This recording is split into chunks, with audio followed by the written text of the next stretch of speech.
Shalom, salam sejahtera. Renungan malam seiman yang kita tahu ditulis oleh Dr. Kathleen Dewijaya Kuntara dan Pendeta Dr. Jonathan Kuntara. Judulnya adalah Kelayakan Ciptaan.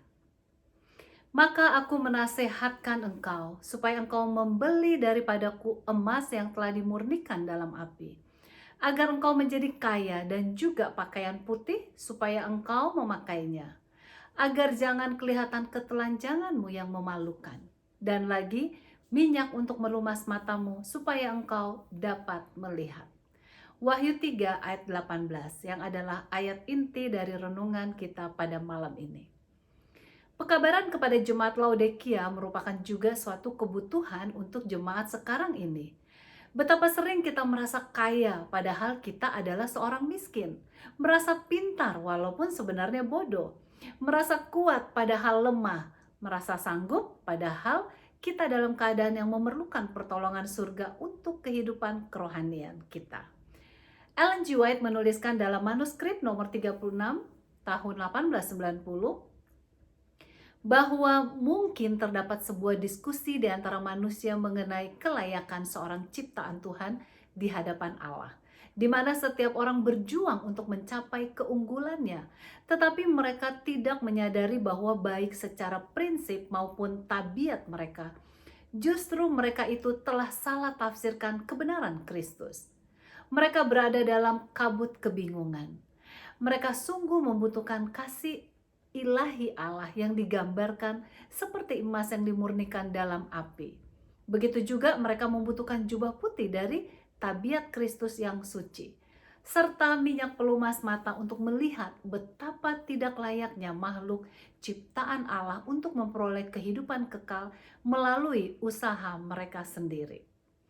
Mungkin ada saja pekerja Tuhan yang bersemangat dan memiliki kasih sayang yang hebat, bahkan pencapaian intelektual yang mulia dan tinggi, serta memiliki pemahaman yang luas dan kerendahan hati yang dipersembahkan di bawah kaki penebus kita.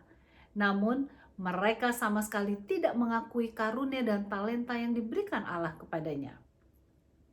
Semua persembahan kita kepada Allah haruslah diletakkan di bawah api kebenaran Kristus, agar dapat dibersihkan dari aroma duniawi sebelum menjadi dupa yang harum bagi Yehova sehingga ia dapat menerimanya. Saya bertanya, bagaimana caranya saya dapat menjelaskan hal ini sebagaimana mestinya? Tuhan Yesus sajalah yang memberikan segala kuasa, seluruh kemurahannya, bahkan semua perasaan penyesalan kita, semua kecenderungan kita, dan semua pengampunan dosa kita, sewaktu diberikan kebenarannya kepada manusia. Ini semua adalah dengan maksud agar kita dapat memahaminya melalui iman, yang mana ini juga adalah pemberian Allah. Bila Anda mengumpulkan semua kebaikan, kesucian, kemuliaan, dan keindahan dari manusia, dan menyatakan itu kepada malaikat Tuhan agar manusia itu layak untuk diselamatkan, justru penawaran ini akan ditolak dan dianggap sebagai suatu pengkhianatan bagi Tuhan. Bila kita berada di hadapan Sang Pencipta dan melihat kemuliaannya yang membungkus dirinya, maka kita akan dapat melihat anak domba Allah yang telah diberikannya kepada dunia ini sejak penciptaannya. Kemudian ia rela hidup di dunia ini dengan penuh penghinaan, ditolak oleh manusia yang berdosa, dan dicerca bahkan sampai disalibkan.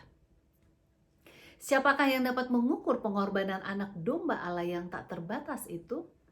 Kristus menjadi miskin demi kita, agar melalui kemiskinannya kita dapat menjadi kaya. Pekerjaan apapun yang manusia berikan kepada Allah sama sekali tidak berarti di hadapannya.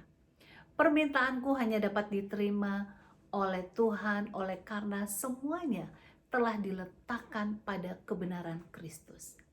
Pemikiran untuk melakukan apa saja agar memperoleh kelayakan bagi Tuhan adalah suatu kesalahan dari sejak awal sampai akhir.